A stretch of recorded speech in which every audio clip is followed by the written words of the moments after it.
Bismillahirrahmanirrahim. Assalamualaikum warahmatullahi wabarakatuh. Alhamdulillah, assalatu wassalamu ala rasulillah wa ala alihi wa sahbihi ajma'in, amma ba'duh. Alhamdulillah, teman-teman semuanya, kita bertemu lagi ya. Insyaallah di video ini kita akan menjelaskan penyebab indigo yang ketiga.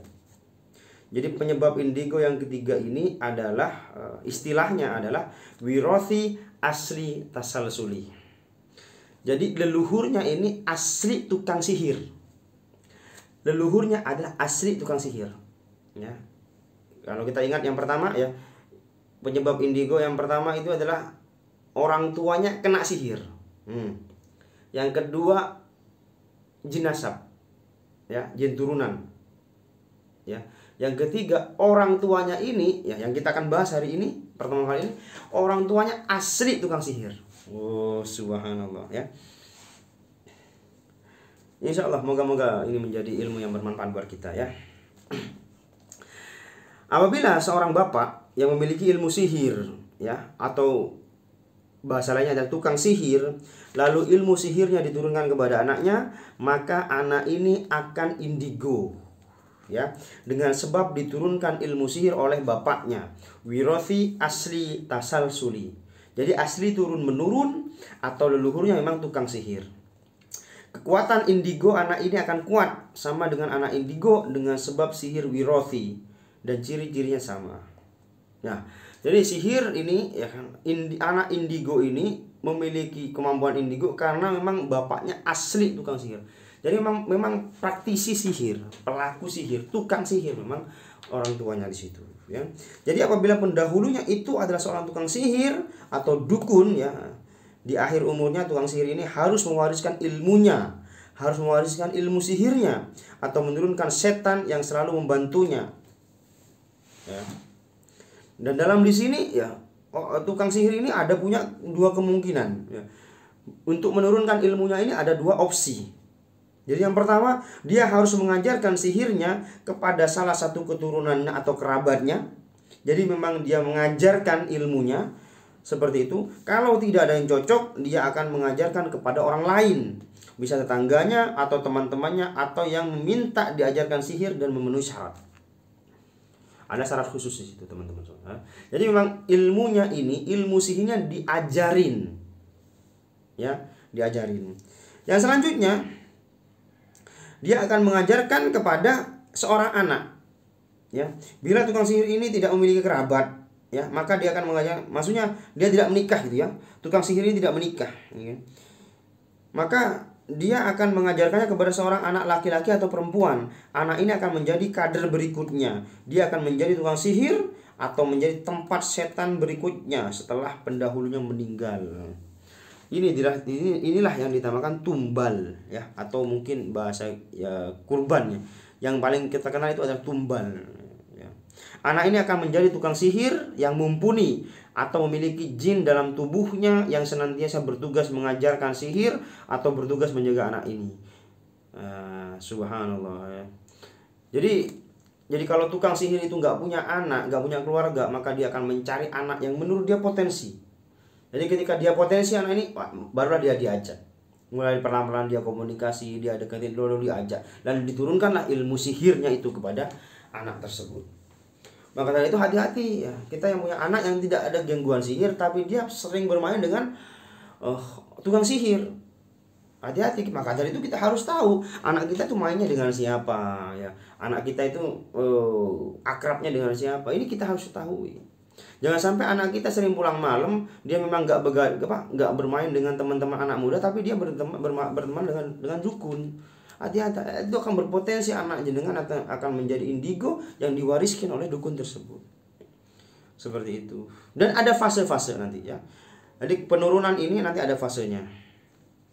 Jadi ada fase yang dilalui anak ini. Yang pertama fase sakit.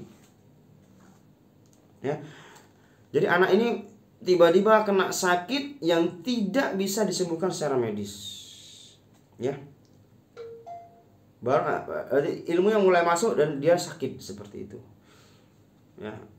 Saya juga di sini juga kita alami dulu ya, ketika kita belajar ya, dari tukang-tukang sihir seperti ini, ilmu lah ya, belajar ilmu itu kita memang sakit pada waktu itu. Katanya guru saya itu ya, katanya guru-guru pada waktu itu, ini ilmunya masuk seperti itu. Ya, selanjutnya fase istidrot ya. Setelah sembuh dari sakitnya, maka akan beralih dari istidrot. Apa itu istidrot? Istidrot adalah kesenangan-kesenangan dan nikmat yang Allah berikan kepada orang yang jauh darinya, yang sebenarnya itu menjadi adab baginya. Apakah dia bertobat atau semakin jauh? Ya. Anak ini berubah menjadi aneh. Bila dia ingin sesuatu pasti terpenuhi. Bila dia mengusap orang sakit pasti sembuh. Bila dia berdoa pasti dikabulkan. Begitu umurnya sudah remaja, selalu terlintas dalam pikirannya untuk bermaksiat atau melakukan kekufuran. Kadang timbul dalam pikirannya untuk menghina Allah dan Rasulnya, atau dia memuji iblis. Ada seperti ini teman-teman. Jadi mulai istidrot. Jadi seolah-olah dia punya kemampuan yang luar biasa, padahal dia bukan orang yang taat. Disentuh, oh sakit, ya diusap sembuh, ditiup sembuh, ya kan? Dia berdoa ternyata diijabah. Ya, memiliki kemampuan seperti itu. Jadi setelah sakit dia mengalami fase istidrot. Selanjutnya adalah fase-fase agar mereka terkenal.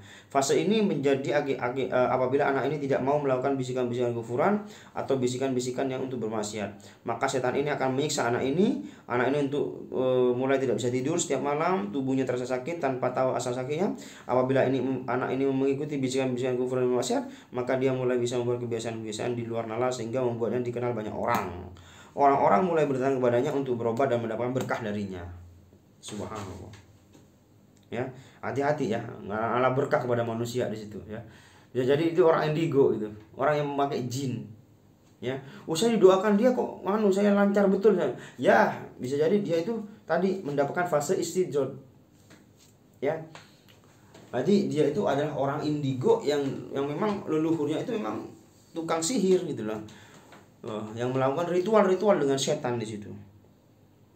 Yang selanjutnya adalah fase tawar-menawar. Setelah anak ini terkenal, tiba-tiba setan meninggalkannya hingga anak ini tidak bisa lagi mengobati atau yang lainnya. Dalam keadaan ini terjepit, ini setan datang kembali dan berkata, kalau kamu ingin seperti itu lagi, kamu harus mengucapkan dan membuat kekufuran yang jelas.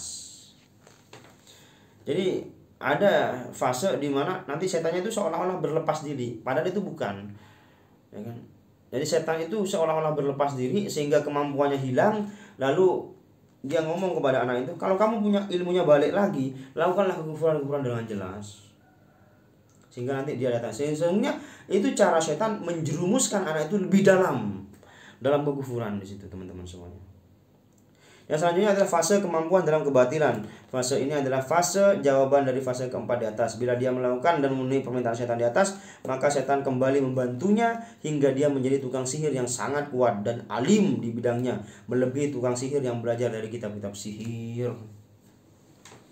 Jadi orang indigo yang memang dia itu turunan nih, ya warisan dari leluhur tukang sihir ini justru lebih bahaya, lebih dahsyat teman-teman semuanya. Subhanallah ya. Jadi jangan mudah terpengaruh ya. Kita jangan mudah terpengaruh datang kepada orang, oh ternyata orang ini saya didoakan, saya mudah terkabul hajatnya, saya diusap saya sembuh penyakitnya, saya ditiup aja sudah sembuh penyakit saya didoakan begini sudah lancar usaha saya. Ya, hati-hati ya. Tolak ukurnya begini teman-teman semuanya. Dilihat dulu ya, apakah orang itu ya yang membantu jenengan itu memang ahli taat dalam beribadah, atau dia justru ibadahnya nggak jelas.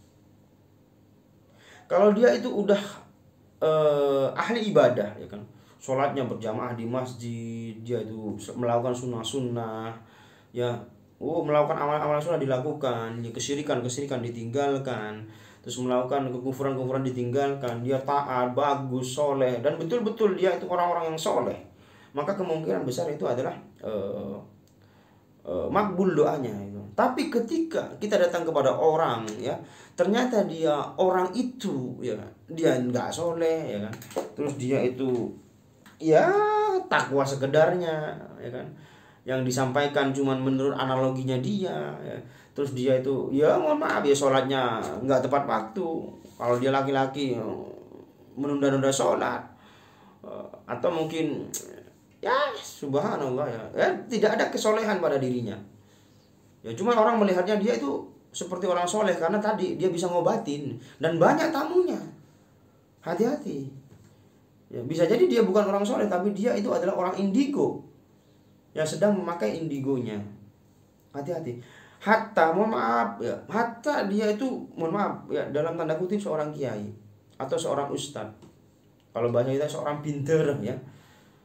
Ya, jadi jangan tertipu dengan kedok di situ teman-teman semuanya. Ya, karena tidak mungkin orang tukang sihir ya, dia yang mempelajari ilmu sihir, dia memakai kedok tukang sihir, gak mungkin. Orang nggak datang sama dia.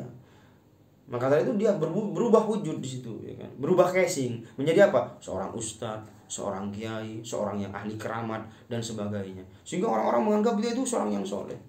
Maka dari itu lihatlah kesolehan dia. Ya, ketika dia bukan orang soleh, maka kemungkinan besar dia itu indigo, ya, atau tukang sihir yang nyamar jadi orang soleh. Hati-hati ya, berobat kepada orang yang seperti itu teman-teman semuanya. Ya, selanjutnya ya, ciri-ciri terkena sihir ya, tumbal. Ya. Jadi ciri-ciri orang yang terkena sihir yang ini tadi tumbal dari sihir pelaku sebelumnya. Yang pertama, perilakunya menyimpang ya, laki-laki cenderung seperti perempuan, begitu sebaliknya. Perempuan lebih condong seperti laki-laki. Jadi ada orang yang mohon maaf ya, bahasa kita itu bencong gitu ya. Itu bisa jadi ini jadilah tumbal dari leluhurnya yang ini tukang sihir ya. Yang selanjutnya, ciri-cirinya memiliki mukasyafah melalui pandangan dan pendengaran. Dia bisa melihat apa yang tidak bisa dilihat orang lain. Dia bisa mendengar sesuatu yang tidak bisa didengar orang lain. Dia bisa melihat jin dan mendengar suara-suara mereka. Ya, selanjutnya, ciri-ciri orang yang terkena sihir tumbal mendapat bisikan-bisikan kekufuran, seperti bisikan untuk membenci Allah, atau ragu terhadap keesaan Allah, atau merasa takut pada manusia, dan penuh dengan kecurigaan. Ya, hati-hati kalau kita punya anak yang pemikirannya udah luar biasa. Ya, pemikirannya udah mikir ke dajjal ya, wah, ini begini begitu dan sebagainya. Hati-hati. Ya, itu potensi anak yang terindikasi sihir yang ada kena tumbal di situ ya. Yang selanjutnya, anaknya sakit-sakitan dan tidak bisa sembuh. Yang selanjutnya, memiliki kesaktian atau firasat yang tepat, bisa mengobati, mengetahui kapan orang yang musafir pulang dari rantauannya, mengetahui kapan seorang akan meninggal, mengetahui jenis kelamin bayi yang akan lahir. Jadi orang hamil ya, dia itu udah ini ya, dia ada orang hamil, dia sudah tahu ini perempuan laki, tidak usah USG. Itulah indigo di situ ya. Subhanallah ya. Yang 6, merasa berpindah-pindah dari alam manusia ke alam jin. Jadi bahasa kita itu adalah pecah rogo di situ ya. Rogo sukmo. Nah, seperti itu. Jadi banyak ciri-cirinya ya kan. Jadi kita harus pelajari ini semuanya emang ya. Insya Allah perlahan dengan video ini moga-moga nanti bisa ada pencerahan, ada wawasan baru untuk panjenengan semuanya ya. Adapun ciri-ciri lain ya bagi orang yang terkena sihir tumbal ini ya, sihir dari orang leluhurnya yang tukang sihir ini,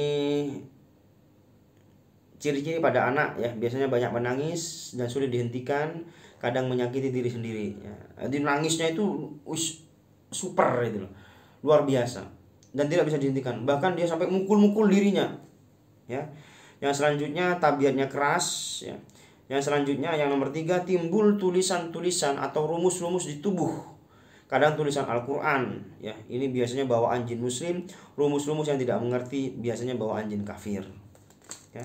Dia bisa nulis ya kan, dengan rumus-rumus dan sebagainya ya. Terus selanjutnya, ketika masa anak-anak, ciri-cirinya ada sebagian anak ini dilahirkan sudah dihitan ya kan. Yang selanjutnya, bisa melihat binatang-binatang besar ya, seperti singa, macan, ular, kucing, dan tikus. Sering melihat pocong atau penampakan-penampakan lain, lalu menangis dan menunjuk-nunjuk ke daerah tertentu sambil menangis. Bisa mendengar bisikan-bisikan gaib. Kadang anak ini bermain sendiri seolah-olah punya teman ya. Yang selanjutnya, memiliki 2 garis pusaran di kepala. Ini ciri-cirinya ya. Selanjutnya, kalau udah besar ya, pada putih matanya terdapat titik hitam ya. Jadi di putih mata ini ada titik hitam di situ. Mata kiri lebih kecil ya, mata kiri lebih kecil. Kalau perempuan, salah satu payudaranya lebih besar Nah, tidak sama. Mohon maaf, payudaranya kanan kirinya tidak sama. Terus sifat-sifatnya mirip kera, ya. Mulai tumbuh rambut di kening-kening. Ya, mulai tumbuh rambut di kening ke belakang berbentuk huruf V. Selanjutnya ujung lidah mirip ular, ya. Ujung lidah mirip ular, timbul tahi lalat di belakang pundak sebelah kiri. Ya, timbul tahi lalat di belakang pundak sebelah kiri. Kedua alis tebal, ya. Warna mata tajam. Ya. Ini adalah ciri-ciri lain yang bisa kita lihat dari orang yang terkena tumbal sihir. Ya, tumbal sihir dari leluhurnya. Seperti itu ya teman-teman semuanya, ya. Insyaallah ya, moga-moga hal ini menjadi manfaat ya. Inilah penyebab ya orang itu bisa indigo, ya. Karena apa? Karena emang leluhurnya itu tukang sihir atau diwariskan oleh tukang sihir langsung. Ya, semoga bermanfaat. Kurang lebihnya mohon maaf. Ya, sekian dari saya. Barakallahu fikum. Assalamualaikum warahmatullahi wabarakatuh.